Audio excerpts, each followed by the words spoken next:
नमस्कार दोस्तों, once again welcome back to my channel Nirav Hingoo.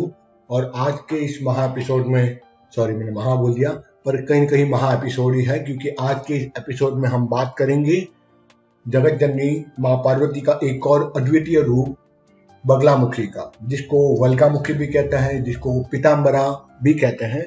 माता के अलग अलग नाम हैं और उन नामों में, उन बगलामुखी के नामों में ये नाम सबसे ज्यादा प्रचलित है, बगलामुखी। 10 महाविद्याओं में सबसे अधिक प्रचलित, प्रसिद्ध और प्रभावी साधना यदि कोई है, वो है बगलामुखी देवी की ही साधना। और एक वक्त विद्वान ये भी कहते हैं कि महारुद्र की यह शक्ति बगलामुखी ही है, जो मुख्य रूप से प्रचलित है और हमेशा चलायमान रहती है। वेदों में इनका नाम बलगा कहा गया है, बलगामुखी या वल्गामुखी। परंतु निरुक्त क्रम के अनुसार जैसे हिंसा का सिंह बन जाता है, वैसे मतलब कह देते हैं, वैसे ही बलगा को वल्गा कह देते हैं और बलगा को बगला भी कहा गया है। और वहीं से नाम प्रचलित हो गया बगला से बगलामुखी देवी। और इस शक्ति की आराधना करने वाले मनुष्य अपने शत्रु को मनमाना कष्ट पहुंचा सकते हैं और अपने ऊपर आए कष्टों का निवारण भी कर सकते हैं। यह तो बगलामुखी साधना की जो फल है वो सभी कार्यों में सफलता प्रदान करती है, परंतु विशेष रूप से युद्ध में विजय प्राप्त करना हो, वाद विवाद में यानी कि शास्त्रार्थ में विजय प्राप्त करना हो, मुकदमे में विजय प्राप्त करना हो, प्रतियोगिता में कॉम्पिटिटिव एग्जाम में विजय प्राप्त करने के लिए, शत्रु को अपने वश में करने के लिए या शत्रु पर विजय प्राप्त करने के लिए, या फिर अधिकारी यानी आपके जो सीनियर है उसको अपने अनुकूल बनाने के लिए, यदि कोई आप पर अकारण अत्याचार कर रहा हो तो उसे रोकने के लिए, क्योंकि इसको स्तंभन कारिणी देवी भी बताया गया है। स्तंभन यानी कि रोकना, उसको स्तंभन। और ये एक अद्वितीय महादेवी का स्वरूप है जो स्तंभन के कार्यों में विशेष रूप से इसका उपयोग किया जाता है। और शत्रु बहुत परेशान करता है तो शत्रु को सबक सिखाने के लिए भी बगलामुखी का अनुष्ठान सबसे उपयुक्त माना गया है। और इस साथ ही साथ असाध्य रोगों से छुटकारा पाने के लिए, बंधन से मुक्ति के लिए भी, या बहुत बड़ा संकट आ गया अचानक से, उस संकट से उद्धार पाने के लिए भी बगलामुखी साधना की जाती है। यदि आपकी नवग्रह दूषित हो, कोई ग्रह बहुत परेशान कर रहा हो, उसमें भी उस ग्रह की शांति या नवग्रह की शांति के लिए भी यह मंत्र साधना अपने आप में महान शक्तिशाली साधना मानी गई है।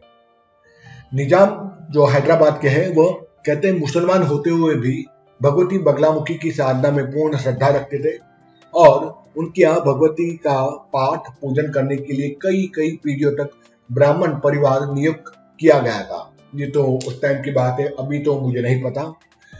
खैर, मंत्र महावर्ण के अनुसार इस मंत्र का पुनश्चरण का अगर विधान कहूँ तो वो 1 लाख मंत्र जप है। अन्य तांत्रिक ग्रंथों में 1.25 लाख भी बताया गया है। और मेरुपुष्ट तंत्र के अनुसार यह मंत्र का जप 10,000 करने से ही सिद्ध हो जाता है। नित्य नियमित संख्या में मंत्र जप करना चाहिए। उसके बाद उसका दशांश हवन, उसका दशांश तर्पण, उसका दशांश मार्जन, उसका दशांश ब्राह्मण या कन्या भोजन करके पुण्यचरण को 21 दिन में सरलता से आप संपन्न कर सकते हैं। मंत्र प्रयोग: बगलामुखी मंत्र का 1.25 लाख जप करके उसका दशांश हवन आपको दूध में तिल और चावल से करना चाहिए। कहते हैं इससे अपार धन और संपत्ति और ऐश्वर्य की प्राप्ति होती है। इस मंत्र का 4 लाख जप करके इसका दशांश हवन अशोक की लकड़ी और जो कनेर के जो पत्ते हैं, फूल नहीं, कनेर के पत्ते जो हैं उसको करवीर भी बोलते हैं, कनेर के पत्तों के द्वारा भी आप हवन करते तो संतान सुख जरूर प्राप्त होता है। शास्त्र कहता है कि इस मंत्र का 1.25 लाख जप करने के बाद जो कुम्हार होता है, कुम्हार के चाक की मिट्टी 4 अंगुल जो एरंडी का होता है, एरंडी की लकड़ी और मीठा लाजा यानी जो सहज चीनी से मीठा जो बनाया हुआ जो भूरे चावल का जो लाजा है उसको मीठा लाजा कहते हैं, उसके द्वारा हवन करने से सारे प्रकार के रोग अवश्य दूर हो जाते हैं। फिर आगे विद्वान कहते हैं कि मंत्र का यदि 4 लाख आपने जप किया और जप करने के बाद दशांश हवन गुकुल से और तिल द्वारा करने से कैसा भी व्यक्ति बंधन में बंधा हो या जेल में हो, उसके बंधन अवश्य ही मुक्त हो जाता है, यानी वो जेल से जरूर छूट जाता है। फिर काम्य प्रयोग में यह भी बताया गया कि इस मंत्र का केवल 10,000 या 1.25 जप करके साधक यदि शहद, गाय के घी, शक्कर को मिलाकर साथ साथ में काले तिल या फिर सरसों से हवन करता है तो अभिष्ट व्यक्ति आपके वशीभूत हो जाता है। आगे शास्त्र कहता है कि तिल में भिगोकर नीम की पत्तियों से हवन करने से विद्वेषण होता है और तेल, नमक और हल्दी के साथ हवन करने से स्तंभन कार्य भी जरूर होता है। इसलिए अब मैं साधना विधान स्पष्ट करूंगा। साधक को चाहिए कि देवी की चित्र को एक चौकी पर पूर्व की ओर मुख करके स्थापित करे, 16 उपचार से उनका पूजन करे और साथ ही साथ शुद्ध पवित्र स्थान पर शुद्ध वस्त्र धारण करे। इसमें एक बात का ध्यान रखते हैं कि बगलामुखी साधना में सारी चीजें पीले रंग की होनी चाहिए।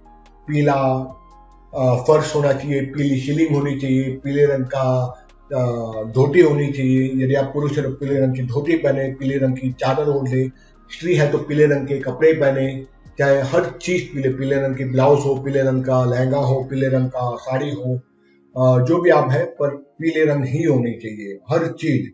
अगर आप बत्ती भी बनाते हैं रुई की तो उसको भी आप हल्दी में थोड़ी भिगो कर रख दे ताकि वो भी पीले रंग के हो जाए। ठीक है, दूध चढ़ाए तो उसमें केसर डाल दे, हल्दी डाल दे ताकि वो भी, अगर आप नैवेद्य के रूप में रखते हैं माता को तो वो भी पीले रंग का हो। पीले रंग का लड्डू चढ़ाए, पीले रंग के सीजनल फ्रूट चढ़ाए। मूल रूप से कहा जाए सारी चीज यानी जितनी भी चीज, घर का कमरा भी पीले रंग का हो, दीवार भी पीले रंग का हो, जितना पीला रंग इसमें होगा। पीले रंग की माला, पीले रंग की माला ना मिले तो बगलामुखी के लिए एक विशेष हल्दी की गांठ की माला भी बताई गई है, वो भी आप ले सकते हो। वो तो आसानी से आपको ऑनलाइन पोर्टल जैसे अमेजॉन, फ्लिपकार्ट पे मिल जाएगी। यही 200-300 रुपए की माला होती है। बात करता हूँ साधना विधान की।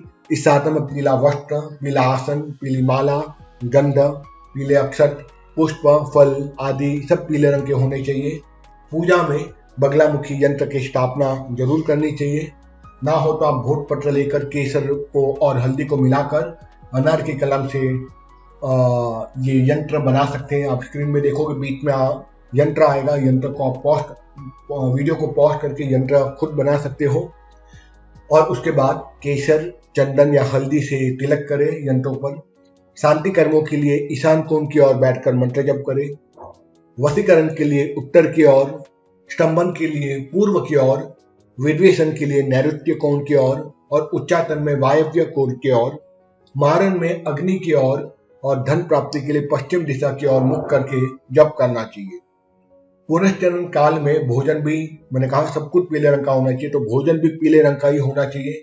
केसर से मिला हुआ दूध, पीले रंग के फल, बेसन के लड्डू, केसर से मिली हुई खीर, बूंदी, पूरी, हल्दी वाली सब्जी, साग, ये सारी चीज आपको ग्रहण करनी है पर पीले रंग की होनी चाहिए। ब्रह्मचर्य व्रत का दृढ़ता से पालन होना चाहिए। भूमि पर शयन करें, कम बोले या मौन व्रत रखें और शुभ मुहूर्त में यह मंत्र जाप प्रारंभ करें। अब विनियोग। ओम अस्य श्री बगलामुखी मंत्रस्य, ओम अस्य श्री बगलामुखी महामंत्रस्य नारद ऋषिः त्रिष्टुप चंडः श्री बगलामुखी महाविद्या देवता ह्रीं बीजम स्वाहा शक्ति हीलरी कीलकम ममाभिष्ट सिद्धयते जपे विनियोगः। अब न्यास, जहां जहां बोलूं वहां दाहिने हाथ से अपने शरीर के अंगों को स्पर्श करना है। ओम नारद ऋषिये नमः शीर्षि, सिर को, त्रिष्टुप चंसे नमः मुखे, होठों को, बगलामुखी देवताय नमः हृदि, ह्रीं बीजाय नमः गृहे, स्वाहा शक्ते नमः पादयो, दोनों पैर को, ह्रीं हिलरी कीलकाय नमः नाभो, नाभि को, विनियोगाय नमः सर्वांगे, सिर से लेकर पैर तक स्पर्श कर दे हाथों से। कर न्यास। अंगूठा और तर्जनी उंगली दोनों हाथों की स्पर्श करके मंत्र बोले। ओम ह्रीं अंगुष्ठाभ्याम नमः, आगे बोले बगलामुखी तर्जनाभ्याम नमः। अब मध्यमा उंगली, मिडिल फिंगर और अंगूठे को स्पर्श करे। सर्वदुष्टानां मध्यमाभ्याम नमः। अब अनामिका रिंग फिंगर और अंगूठे को स्पर्श करते हुए बोले, वाच्यम मुखम पदम स्तंभई अनामिकाभ्याम नमः। सबसे छोटी उंगली और अंगूठे को स्पर्श करते हुए बोले, जीवाम कीलय कनिष्ठाभ्याम नमः। अब दोनों हाथों को हथेली को आगे पीछे स्पर्श कर और बोले, बुद्धि विनाशाय हीलरी ओम स्वाहा कर पुष्टाभ्याम नमः। हृदय न्यास, वापस जहां जहां अंगों का जो वर्णन आता है वहां पर स्पर्श करे। ओम हीलरी हृदयाय नमः, हृदय पर। बगलामुखी शीर्षे स्वाहा, सिर पर। सर्वदुष्टा नाम शिखाय वसत, शिखा पर। वाच्य मुखम परम स्तंभय कवचायुहुम, दोनों बाहुओं पर स्पर्श करे। जीवाम कीलय नेत्रत्राय वसत, दोनों नेत्रों को। बुद्धिम विनाशय हीलरी ओम स्वाहा अष्टाय पट, बाएं हाथ पर दाहिने हाथ से चुटकी से ऐसे जोर से मारे और चुटकी बजाते हुए अपने सिर के ऊपर क्लॉकवाइज चुटकी बजाते हुए ये मंत्र बोले, बुद्धि विनाशय हीलरी ओम स्वाहा अष्टाय फट। अब ध्यान मंत्र। मध्ये सुधाब्दी मणिमंडल रत्नवेखाम सिंहासनो परिकथाम परिपीतवर्णाम पीतांबरा भरण माल्य विभूषितांगी देवीं नमामि कृत मृदंग वैरी जिह्वाम जिहाग्रमादाय करेण देवीं वामेन शत्रुण पीडयन्तीं गदाभिधातेन च दक्षिणेन पिताभ्यां द्विभुजं नमामि। इसका अर्थ है, सुधा सागर के मध्य में मणियों से जंडित मंडपों से रत्नों से मणि वेदी पर जो सुवर्ण के आसन पर देवी विराजमान है, उस सिंहासन के मंडप और आसपास का वातावरण परिपेश पीतवर्ण पीले रंग का है। माँ पीले रंग के वस्त्र, साड़ी, मुकुट, आभूषण, पीले रंग की माला, पीतवर्ण की रत्नों से जुड़े सुवर्ण के आभूषण पहने हुए हैं। वैरी दुश्मन दानव और राक्षसों की जीवा को अपने बाएं हाथ में पकड़कर वह खींच रही है और अपने दाहिने हाथ से राक्षस वैरी को, जो उसका मृदंग है, उसके जैसे शस्त्र से मार रही है, उन्हें पीट रही है, आघात कर रही है उसके छाती पर। ऐसी दो भुजा वाली भगवती बगलामुखी को मैं बारंबार नमस्कार करता हूँ। भगवती बगलामुखी का दूसरा नाम पीतांबरा भी है, जैसे मैंने पहले बताया, क्योंकि माँ बगलामुखी को पीली वस्तुएं अत्यंत ही प्रिय है।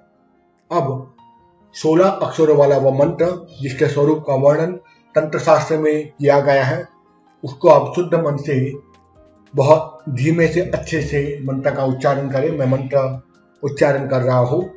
ओम रीम बगलामुखी सर्व दुष्टानाम वाच्यम मुखम पदम स्तंभय जीवाम कीलय बुद्धि विनाशय रीम ओम स्वाहा। यह बगलामुखी मंत्र हुआ 36 अक्षरों वाला, बड़ा ही शक्तिशाली मंत्र है। ब्रह्मांड को हिला देने की क्षमता रखता है, इतनी अद्वितीय यह बगलामुखी माँ का मंत्र है। अब बगलामुखी कवच। शिरो में पातु ओम रीम ऐं क्लीं पातु ललाटकम संबोधनम पदम पातु नेत्रे श्री बगलानने शतो मम रिपुमयान नासिकानाश्च इमं पादो गंधो सदा मामे सवार्ण तंतु मस्तकम देहि द्वंतम सदा जिह्वां पातु जिह्वं शीघ्रं वचो मम कंठ देशं न स पातु वाञ्छितं बहुमूलकं कार्यसाध्यं द्वंतदन्तु करो पातु सदा मम मायायुक्ता तथा स्वाहा हृदयं पातु सर्वदा। अष्टाधिक चत्वारि सद्दंड्या धया बगलामुखी रक्षा करोतु सर्वत्र रहे अरण्ये सदा मम ब्रह्मास्त्र अरण्योपमनुः पातु सर्वांग सर्वसन्धिषु मंत्रराज सदा रक्षां करोतु मम सर्वदा।